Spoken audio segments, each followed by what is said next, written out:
こんにちは。ハイチズの小嵐です。本日はスズキ GSX-11R の、パーツ化を前の自動確認をします。イグニッションをオンにしてください。スタートをしてください。はい、一発でエンジンがかかります。問題ありません。はい、そうしましたらウインカーの方をお願いします。はい、逆側お願いします。はい、ライトはお願いします。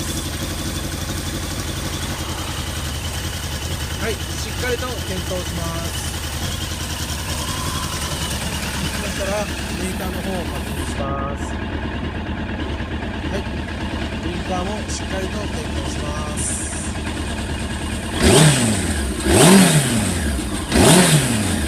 メーターの方もしっかりと、作動しております。はい、そうしましたらそのまま走ります。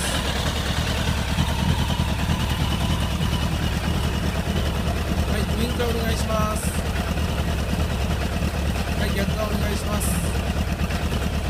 はい、ブレーキの方お願いします。はい、電気系はすべて OK。